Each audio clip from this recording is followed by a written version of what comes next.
Minn Lulju li ġej, il-Port il-Kbir se jibda jilqa fih żewġ cruiseliners għall-kumpanija Viking Cruises li se jibdew jispiċċaw f'Malta.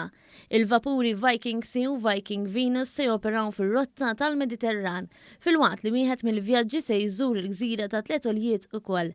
Dan tħabbar waqt konferenza tal-aħbarijiet indirizzata mill-Ministru għat-Turiżmu Clayton Bartolo. Fl-isfond tal-Port il-Kbir b'temp li jħajjar li turisti jiġu f'pajjiżna, il-Ministru spjega kif dawn il-cruiseliners huma parti minn strateġija akbar għas-settur turistiku. Dan huwa biss il-bidu fejn aħna qegħdin naraw kif nattiraw anke iżjed cruiseliners lejn pajjiżna li jkunu ta' kwalità.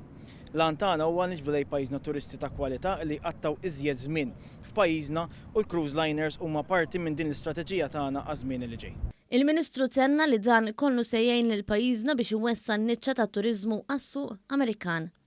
Il-Kap Eżekuttiv tal-Valletta Cruise Port, Stephen Xwireb, qal li l-port għandu fis-seħħ numru ta' protokolli li jħarsu s-saħħa tal-passiġġiera kif ukoll tal-komunità Maltija li bihom kiseb timbru ta' vjaġġar sigur. Is-Sur Xwireb sostna wkoll li l-passiġġieri kollha li se jiġu bil-vapuri tal-Viking iridu jkunu mlaqma.